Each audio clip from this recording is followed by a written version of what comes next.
पारस अरोड़ा। इन्होंने अपनी शख्सियत आपकी काबिलियत के दम पर हासिल की है। मैं उनके बारे में बता दूं, सोनी टीवी के सावधान इंडिया शो में मुख्य भूमिका निभा चुके हैं।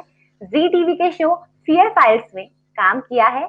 एनडीटीवी के शो वाणी रानी में महत्वपूर्ण भूमिका निभाकर अपने अभिनय का लोहा मनवाया है। इसके अलावा 2019 में हुए रूबरू मिस्टर इंडिया के कॉन्टेस्ट में टॉप 16 में जगह बनाई थी और 2020 के कॉन्टेस्ट में बतौर फाइनलिस्ट रैंप पर वॉक किया। मैं प्रीति रावत और आज हमारे बीच हैं पारस अरोड़ा। पारस, आपको कब रियलाइज हुआ कि आपको एक्टिंग करनी चाहिए? मैम, जब छोटा था ना तो टीवी सीरीज देखता था, कोई मूवीज देखता था तो एक्शन के सीन्स करता था। तो तब रियलाइज नहीं हुआ था कि एक्टर बनना है। तो इट्स लाइक कि ऐसा लगता था कि ये तो जस्ट फॉर फन कर रहा हूँ मैं। तो कुछ टाइम बाद जब मैं थोड़ा बड़ा हुआ, आफ्टर माई 12th, मैंने एक क्रैम शोज करने शुरू किए जस्ट फॉर फन। मॉडलिंग करता था, नॉर्मल शोज करता था। करते करते मुझे एक इंसान मिला। उन्होंने मुझे कहा कि you just go for acting because you, मैंने आपको देखा है वैसी मजाक मजाक में एक्टिंग करते हुए और आप अच्छी करते हो। तो वाज लाइक कि ये एक्टिंग एंड ऑल मेरे टाइप की नहीं है because I am very different. मैं बहुत एक छोटी फैमिली से बिलोंग करता हूँ जिन्होंने इन चीज़ों को कभी सोचा भी नहीं। सो उन्होंने जस्ट मुझे फोर्स किया कि जस्ट गो फॉर इट। सो मैंने ट्राई करना शुरू किया। तो ऐसे करते करते करते मैं बॉम्बे पहुंच गया। बॉम्बे जाके मैंने 4 साल थिएटर किया, जहाँ से मुझे कॉन्फिडेंस आया कि हाँ मैं कुछ कर सकता हूँ, एक्टिंग कर सकता हूँ। तो नियर अबाउट मैंने 70 to 80 शोज किए थिएटर के, जिसमें मैं 60 शोज में लीड था। स्टार्टिंग के 20-25 शोज तो जस्ट फॉर लर्निंग की, छोटे छोटे रोल, एक एक लाइन का रोल मिलता था। जस्ट कि हाँ रोल मिल जाए, एटलीस्ट मैं स्टेज पे चढ़ जाऊं।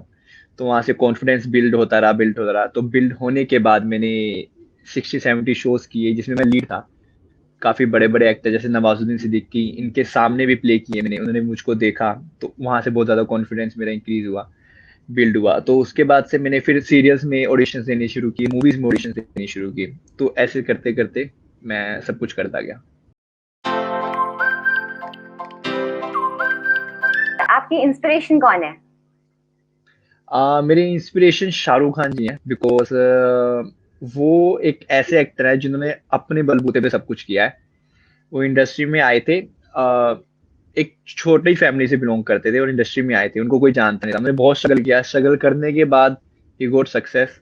उनको सक्सेस जब मिली उसके बाद और आज तक is the king of the Bollywood. इतने टाइम तक एक नाम मेंटेन करना, इट्स इम्पॉसिबल।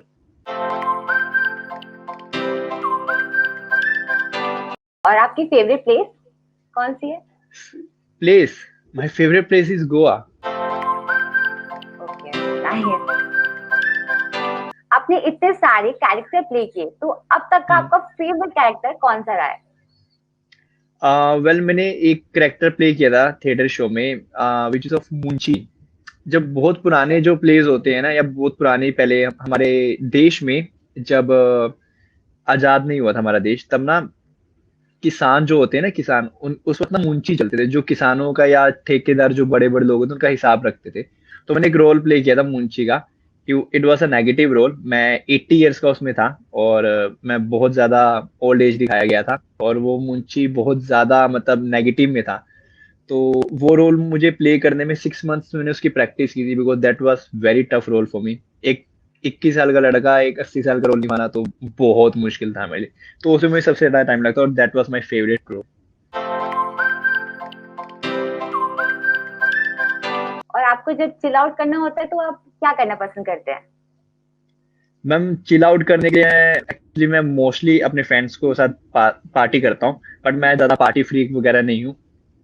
तो मुझे ऐसा लगता है कि चिल आउट करने के लिए और अच्छा टाइम स्पेंड करने के लिए तुम्हें सिर्फ एक दोस्त की जरूरत है जिसमें तुम सब कुछ शेयर कर सको। तो मैं वही करता हूँ, अपने दोस्तों के साथ जाता हूँ, उनसे सब कुछ शेयर करता हूँ और मोस्टली अपने काम की ज्यादा बात करता हूँ जिससे मुझे रिलैक्स मिलता है। ओके। आपके अभी तक की लाइफ का सबसे स्ट्रगल टाइम क्या रहा है? मैम, मैंने बहुत स्ट्रगल किया है। ऐसे लोगों को बताता हूँ तो कुछ लोग बिलीव नहीं करते हैं, इसलिए मैं बहुत कम बोलता हूँ। मैं 2013 में मुंबई चला गया था और मेरी जो फैमिली थी वो बहुत सपोर्टिव है। बट द थिंग इसकी मेरी फैमिली पे मैं इतना प्रेशर डालना नहीं चाहता था कि आप मुझको पैसे भेजो तो मैं स्ट्रगल करूंगा, मैं वैसा लड़का नहीं था। तो मैंने खुद से सब कुछ करने की सोची, मैंने फैमिली के ऊपर कभी प्रेशर नहीं डाला। तो जब मैं बॉम्बे गया, जब आप स्टार्टिंग में बॉम्बे जाते हो ना, तो एक छोटे से टाउन का हूँ मैं, यमुनानगर हरियाणा से, और वहां चला गया। तो वहां जाके मुझे लगा भाई मैं कौन सी दुनिया में आ गया हूँ, मुझे नहीं पता, ये मेरी दुनिया नहीं है। तो बहुत अजीब सा फील हुआ था मुझको। बट वहाँ के लोग जो थे उनसे मिलना शुरू किया। मतलब स्टार्टिंग में my English was very weak, English बोलनी तक नहीं आती थी। तो वो इंग्लिश में बात करते थे, वाज लाइक क्या बोल रहे हैं यार ये, तो वैसे वैसे चलता रहता था। तो करते करते मैंने ऑडिशंस देनी शुरू की। तो ऑडिशंस देने के लिए और घर पे रहने के लिए आपको बीच में स्ट्रगल टाइम में पैसे चाहिए होते हैं, जो मेरे पास नहीं थे। तो मैंने सोचा कि मैं चलो काम कर लेता हूँ किसी के घर, या कुछ ना कुछ कर लेता हूँ। तो मैंने स्ट्रगल करना शुरू किया। स्टार्टिंग में मुझे कोई काम नहीं मिला, बहुत जॉब्स मिल देखी पर जॉब्स नहीं मिली। उस वक्त मैंने 7 to 8 months बिना कुछ खाए पिए, मतलब मैं सिर्फ पानी चाय और बिस्किट्स, 7 to 8 months मैंने पानी चाय और बिस्किट्स पे गुजारे हैं। बिकॉज मेरे पास कुछ पैसे ही नहीं होते थे खाने के, और जो थोड़े बहुत थे तो वो एक्टिंग में लगा देता था मैं। और उसके बाद फिर मैंने एक घर में जॉब की थी, ड्राइवर की जॉब की थी। मैं कम से कम 8 to 10 मंथ उनके घर में ड्राइवर की जॉब की है। सुबह मैं ऑडिशंस के लिए निकलता था, उनको ऑफिस छोड़ता था, ऑफिस छोड़ने का उनकी गाड़ी पार्क करता था, ऑडिशंस पे चला जाता था, फिर वो आता था, फिर घूमता था, फिर उनका फोन आता था, फिर उनको पिकअप करता था, घर छोड़ता था। तो ऐसे था। कुकिंग का शौक नहीं था, लेकिन मजबूरी में कुकिंग भी किया लोगों के कर आती थी करने इस करके। तो काफी स्ट्रगल किया है करते करते करते। तो right now I am here. आप अपने सेट पे फ्री टाइम पे क्या करते थे? मैम सेट के फ्री टाइम पे मैं जो दूसरे लोग होते हैं ना, एक्चुअली हम मुझे ये लगता है कि हम एक्टर हैं, जैसे ऐसी स्पोर्ट बॉय होता है, ऐसी कैमरामैन होता है, तो सबका एक ना एक काम होता है। कोई बड़ा कोई छोटा नहीं होता। तो मैं एक्टर्स के ज्यादा, जो मेरे को एक्टर्स होते हैं उनसे ज्यादा मैं अपने स्पोर्ट बॉय और जो कैमरामैन है और जो लाइटमैन है उनके साथ टाइम स्पेंड करता था, उनको जानने की कोशिश करता था। बिकॉज मुझे लगता था कि हम उनसे घुल मिल के, उनसे ज्यादा अच्छी दोस्ती बना के हम अपना टाइम स्पेंड अच्छा कर सकते हैं उनके साथ, और उनको भी अच्छा फील होता था। तो वो मुझे बहुत अच्छा लगता था करना। आपकी फेवरेट मूवी? मैम वैसे तो बहुत सारी मूवीज हैं मेरी फेवरेट, लेकिन ना देर इज अ मूवी जो एक्टिंग के रिलेशन, मतलब एक्टिंग के रिलेटेड मुझे बहुत ज्यादा प्यारी लगी थी। नवाजुद्दीन सिद्दीकी ने एक मूवी में बदलापुर में उनका रोल किया था। जो उनका रोल था ना, मुझे उस रोल की वजह से वो मूवी पसंद आ गई। और उन्होंने एक और मूवी की थी मांझी। मांझी में उन्होंने एक गांव का रोल प्ले किया था, और उसमें भी उन्होंने बहुत जबरदस्त एक्टिंग की थी। तो ये दो मूवीज मेरी बहुत ज्यादा फेवरेट है। वैसे तो बहुत सारी मूवीज हैं, बट एक्टिंग के रिलेशन में ये बहुत अच्छी लगती है।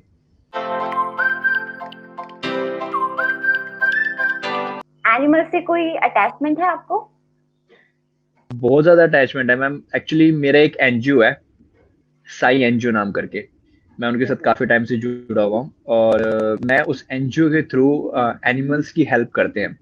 मतलब हम क्या करते हैं कि हम रात को घूमते हैं, दिन में भी घूमते हैं, मोस्टली रात को हम निकलते हैं। तो हम देखते हैं कि अगर कोई हमें डॉगी या कोई कैट या कोई ऐसी जो मिले जिनको कोई चोट लगी हुई है, या तो या उनके पास कोई शेल्टर नहीं है, रहने के लिए कोई जगह नहीं है, तो हम उनको उठा के, या अपने पास हमने एक जगह बनाई हुई है वहां पे शिफ्ट करते हैं, या उनको डॉक्टर के पास लेके जाते हैं, और उनको ठीक करके हम उनको छोड़ देते हैं। और रोज रात को कुछ ना कुछ खाने के लिए भी देते हैं। तो एनिमल से बहुत ज्यादा लगाव है, बहुत ज्यादा प्यार है एनिमल से मुझे। कभी कोई ऐसा टाइम मिला है आपको जो आपके लिए यादगार हो? Time, yes ma'am. एक बीकानेर में ना हमने एक शो किया था। बीकानेर में उस वक्त हमारे इंडस्ट्री के बहुत बड़े बड़े लोग थे, सेलिब्रिटी लोग वहां पे आ रखे थे, काफी थिएटर्स के नोन नेम्स थे। तो वहां पे मतलब आपने सुना होगा, दिल्ली में इंस्टीट्यूट है एक्टिंग का, ठीक है वो। और हर जगह बीकानेर और मुंबई के सारे के थिएटर आ रखे थे, थिएटर आर्टिस्ट वहां पे थे। तो वो शो में मुझे सबसे ज्यादा सराहा गया था, मेरी एक्टिंग को सबसे ज्यादा उन्होंने कहा था कि आपकी एक्टिंग बहुत अच्छी है। मतलब ओवरऑल सब में मुझे बहुत ज्यादा सराहा गया था। तो I think that was the best moment of my life. ऐसे कौन से एक्टर एक्ट्रेस जिसके साथ आप काम करना पसंद है आपको, मतलब आपका सपना है कि आपको इन एक्टर एक्ट्रेसेस के साथ काम करना है? मैम मैं एक्टर तो शाहरुख खान जी और नवाजुद्दीन, एक राजकुमार राव जी मुझे बहुत पसंद है, उनके साथ काम करने के लिए मैं वेट कर रहा हूँ। और एक्ट्रेस के बारे को हो तो Deepika Padukone, Vidya Balan ji and Kangana Ranaut, because they are very good in acting. तो उनका वेट कर रहा हूँ, होप सो जल्दी मिल जाए। आपका फ्रेंड्स फ्रेंड्स गोल्स कैसा रहा है? मैम बहुत ज़्यादा अच्छा रहा है, बिकॉज मेरे कुछ जितने भी मेरे पास फैंस या फ्रेंड्स के मैसेजेस आते हैं, मैं हर एक का रिप्लाई करता हूँ और मैं मोस्टली उनसे ट्राई करता हूँ कनेक्ट होने की। मैं किसी को इग्नोर नहीं करता। मेरे पास जितने भी मैसेज आते हैं मैं सबको बात करता हूँ, इनफैक्ट मैं नंबर भी शेयर करता हूँ उनसे। दे कैन टॉक मी, मुझे फ़ोन कर सकते हैं, बात कर सकते हैं। और फैंस की जगह फ्रेंड्स ज़्यादा बन जाते हैं। तो मेरे मैं थोड़ा अलग किस्म से उनको हैंडल करता हूँ ऐसा। कभी किसी से फाइट हुई है आपकी? मैं फाइट तो ऐसे बहुत हुई है, हरियाणा से हैं और हरियाणा के लोगों की रोज फाइट होती रहती है। तो बचपन में तो बहुत फाइटिंग हुई है, लेकिन जब मैच्योर हो गए, थोड़ा बड़ा हो गए, तो इस फील्ड में जाने के बाद वैसे ही कभी फाइट नहीं कर सकते, बिकॉज मेरे टाउन की जो मीडिया है वो मेरे पीछे ऑलरेडी लगी रहती है। उनको कुछ भी दिख जाए तो वो न्यूज़ में छाप देते हैं। तो मैं इन चीज़ों का बहुत केयर करता हूँ, बहुत ध्यान रखता हूँ। तो अभी तो नहीं, वैसे चलती रहती है मैम, फाइट तो इट्स नॉर्मल। आप अपनी फैमिली में सबसे ज्यादा किससे क्लोज है और क्यों? मैम मेरी फैमिली में मैं सबसे ज्यादा क्लोज हूँ अपनी मॉम के। मैं सब कुछ अपनी मॉम के साथ शेयर कर सकता हूँ, सब कुछ। इनफैक्ट अपनी गर्लफ्रेंड्स के बारे, फ्रेंड्स के बारे, सबके बारे में मॉम से शेयर कर सकता हूँ। उनको बताता हूँ कि हाँ मेरे पास इस के मैसेज आते हैं, इस लड़की ने ये बोला, इस लड़के ने ये बोला। इनफैक्ट सब कुछ शेयर कर देता हूँ मैं, तो मॉम के साथ सबसे ज्यादा क्लोज हूँ। और मॉम का ये है कि उनको लगता है कि मैं उनकी, वो मेरी मॉम नहीं है, वो मेरे फ्रेंड के साथ तरह मेरे साथ रहते हैं। तो इस करके मैं उनसे सब कुछ शेयर कर सकता हूँ, बिकॉज आजकल के लोग शेयर नहीं करते अपने मॉम डैड से, और शायद कुछ ना कुछ गलत चीज कर लेते हैं। तो इट्स बेटर कि हम अपने मॉम डैड से सब कुछ शेयर करें। मॉम से नहीं डैड से कर लो, डैड से नहीं मॉम से कर लो, ब्रदर तो होगा, भाई होगा या बहन होगा, उनसे शेयर करो एटलीस्ट। वो तुम्हें सही रास्ता जरूर दिखाएंगे, अगर if you are going on the wrong way. Paras, आपको किस तरह का खाना पसंद है? मैम मैं पंजाबी फूड बहुत पसंद करता हूँ। मुझे कढ़ाई पनीर, शाही पनीर बहुत ज्यादा पसंद है, दाल मखनी एंड ऑल। हम पंजाबियों को खाना होता है, अगर हम डाइटिंग भी करते हैं ना जिम से, तो सुबह से लेके रात तक हम डाइटिंग करते हैं, और रात को हम जो भी मिलता है सब खा जाते हैं। तो हम इस तरह के लोग हैं। और हमें शाही पनीर हो गया, दाल मखनी हो गया, लस्सी हो गया, दूध हो गया, मुझे इन तरह की चीजें बहुत ज्यादा पसंद है। देसी खाना, मुझे pizza and all, I don't like all this things. आपको किसी चीज का फोबिया है?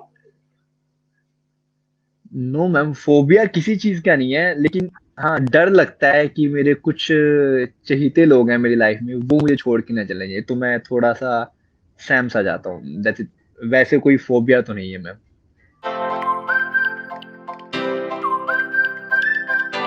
आप अपने फैशन को मेंटेन करने के लिए क्या क्या करते हैं? मैम फर्स्ट ऑफ ऑल आजकल क्या करते हैं लोग, इन्फ्लुएंसर जो होते हैं इंस्टाग्राम पे, वो लोगों को ना नए नए आइडियाज देते हैं कि आप इस तरह से कपड़े पहनिए, आप इस तरह से कपड़े पहनिए। लेकिन मैं किसी को कुछ सजेस्ट नहीं करता कि आप किस तरह से कपड़े पहनिए। मेरे according there is one thing which is confidence. अगर आप कॉन्फिडेंस है ना आपके पास, तो आप कुछ भी पहने आपके ऊपर अच्छा लगेगा। लेकिन मैं अपने फैशन को स्टिल फिर कैसे मेंटेन करता हूँ, मैं मोस्ट प्रोबली ट्राई करता हूँ कि हम ना मैचिंग कलर्स पहने। मैं हर एक को एडवाइस करता हूँ कि आप मैचिंग कलर्स पहनिए।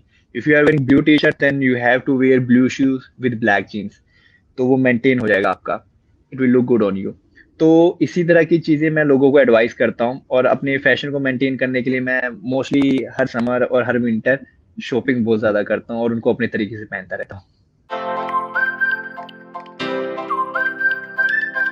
2021 का कोई आपका न्यू टारगेट? मैम 2021 में मेरा रूबरू मिशन इंडिया का फाइनल है। It's on, it's in April, date मैं अनाउंस नहीं कर सकता, बट इट्स इन अप्रैल। तो मैं टारगेट है कि मैं मिशन इंडिया जीतूं। I am waiting from a long time, मैं काफी लॉन्ग टाइम से इसका वेट कर रहा हूँ, बिकॉज मुझे इंडिया को मिशन वर्ल्ड में रिप्रेजेंट करना है, इट्स माई ड्रीम। तो I am working on that. और उसका बस फिनाले 2 मंथ्स में है। तो आई एम जस्ट वेटिंग कि वो मैं जीत जाऊं, दैट्स माय टारगेट। आप अपने आने वाले प्रोजेक्ट्स के बारे में हमें बताइए। मैम ज्यादा कुछ रिवील नहीं कर सकता आने वाले प्रोजेक्ट्स के बारे में, बिकॉज आजकल वो एक तो कोरोना है, तो अगर मैं कुछ रिवील भी कर दूं ऊपर नीचे हो जाता है, तो I am not sure about that. और वैसे भी मैं कुछ बता सकता हूँ कि जैसे मैंने अभी मिस्टर इंडिया के अपने बारे में बताया, मेरा मिस्टर इंडिया, और मैं आने वाले 2-3 मंथ्स में 2 से 3 सीरियल लीड करने वाला हूँ। I am not sure okay. जो पहले स्टार्ट हो जाएगा तो वो कर लूंगा, नॉट श्योर अबाउट कौन सा से पहले स्टार्ट होगा। वो कुछ बड़े चैनल्स पे आने वाले हैं, लाइक जी टीवी या स्टार प्लस, उनके नाम मैं रिलीव नहीं कर सकता। तो और मेरा एक और है, वेब सीरीज आ रही है। हाँ, मैं उसके बारे में थोड़ा बता सकता हूँ। मेरी जो वेब सीरीज आ रही है, वो वेब सीरीज है, मैंने एक मूवी की थी हैश आई एम पिंगला, उन्हीं के साथ मेरी वेब सीरीज आ रही है, जो मोस्टली प्राइम वीडियो या नेटफ्लिक्स पे आएगी। तो hope for the best. Bollywood में हमें मंदी के दौर देखने को मिला। इस दौरान आपने अपने आप को कैसे मोटिवेट रखा? मैम उस वक्त ना हमारे पास बहुत सारी एप्स थी, जैसे कुछ लोग टिकटॉक चल यूज कर रहे थे, कुछ लोग इंस्टा यूज कर रहे थे, कुछ लोग फेसबुक यूज कर रहे थे। तो मैं मोस्टली ना अपने आप को फिटनेस में ज्यादा रखता हूँ। मैं टिकटॉक भी यूज करता था, तो उस पे या तो फिटनेस की वीडियोस या लोगों को मोटिवेशनल वीडियोस बनाता था, या ऐसे कुछ एक्ट करता था जिसमें लोगों को हेल्प मिले या लोग उसको देख के इंस्पायर हो। तो उन चीज में मेरी टिकटॉक ने बहुत हेल्प की। तो हम लोगों को मोटिवेट करने के लिए कुछ ना कुछ इंस्पायर करता रहता था, कुछ ना कुछ नया बनाता रहता था, जिससे लोगों को हेल्प मिले और मोटिवेट हो। यंग जनरेशन के जो लोग एक्टिंग और मॉडलिंग में आना चाहते हैं, उन्हें आप क्या मैसेज देना चाहेंगे? मैम मैं लोगों को कभी सजेस्ट नहीं करता हूँ कि आप मॉडलिंग कीजिए। मैं लोगों को सिर्फ सजेस्ट करता हूँ कि जस्ट गो फॉर एक्टिंग। अगर आपको मॉडलिंग करनी है तो आप सिर्फ बड़े शोज के लिए जाइए, या मिस्टर इंडिया या मिस इंडिया। बिकॉज जो नीचे के शोज मॉडलिंग में आजकल लोगों ने ना बहुत गंदी फील्ड बना दी है। हर इंसान अपना फायदा निकालना चाहता है। कुछ लोग पैसे मांगते हैं, कुछ लोग कुछ और करने को बोलते हैं, विच इज वेरी रॉन्ग। हमारी लाइफ है, हमारे हमारी जिंदगी, हम जो चाहे वो करेंगे। बट इट डजेंट मीन कि अगर किसी इंसान को मॉडलिंग फील्ड में आना है, तुम उसको कुछ गलत करने पे फोर्स करो। वो चीज बहुत गलत है। तो मैं लोगों को हमेशा सजेस्ट करता हूँ, just go for acting. Modelling कभी सजेस्ट नहीं करता। मॉडलिंग में जस्ट कहता हूँ कि आप अच्छे लेवल के शोज कीजिए, मिशन इंडिया कीजिए, जस्ट बिकॉज उन लेवल से तुम्हारी इमेज बनेगी और तुम्हें को लोग खुद कांटेक्ट करेंगे, इंस्टीड ऑफ आप दूसरे लोगों के पास रिक्वेस्ट करें कि आप मुझे काम दे दो, आप मुझे काम दे दो। अच्छे शोज करने के बाद वो आपको खुद कांटेक्ट करेंगे। और एक्टिंग में ये है कि आपका टैलेंट जरूर बोलेगा, जितना मर्जी लोग आपको दबा ले, लेकिन अगर आपके पास टैलेंट है तो आपका टैलेंट एक दिन जरूर बोलेगा। तो that's why suggest everyone just go for acting. थोड़ा हार्ड वर्क लगेगा, लेकिन सक्सेस जरूर मिलेगी इफ यू हैव टैलेंट और हार्ड वर्क करना चाहो तो। पारस जी, आप अपने फैंस से क्या कहना चाहेंगे? मैं सारे फैन से यही कहना चाहूंगा अभी तो कि मेरी रूबरू मिशन इंडिया की वोटिंग चल रही है। तो आप प्लीज वोट कीजिए मेरे लिए जाके। रूबरू मिशन इंडिया का पेज है इंस्टाग्राम पे, तो आप उस पेज पे जाइए और वहां पे मेरी पिक मिलेगी, उसके नीचे वोट कर दीजिए, Rubaru mission India my vote for Paras Arora. तो आप सबसे पहले मेरे लिए वोट कीजिए। थैंक यू सो मच अगर आप मेरे लिए वोट करें। और दूसरी बात ये कहना चाहूंगा आप सब लोगों से, अपने फैन से, कि लाइफ में ना बहुत मुश्किलें आती हैं। Life is like a hurdle. कुछ हर्डल्स आएंगे बीच में, फिर उसके बाद प्लेन हो जाएगी। आपने देखा है, सड़क में चलते चलते ना स्पीड ब्रेकर्स आते हैं, फिर सड़क प्लेन हो जाती है। तो कुछ लोग प्लेन पे तो चल लेते हैं, लेकिन जहां स्पीड ब्रेकर्स आए वहां वो रुक जाते हैं। तो मैं ये कहना चाहूंगा कि रुको मत, उसको पार करो और चलते रहो। Because that's the rule of life. तभी आपको सक्सेस मिलेगी। डरना मत और रुकना मत। बहुत अच्छा, बहुत सही बोले आप। तो इसी तरह बने रहिए हमारे साथ। धन्यवाद।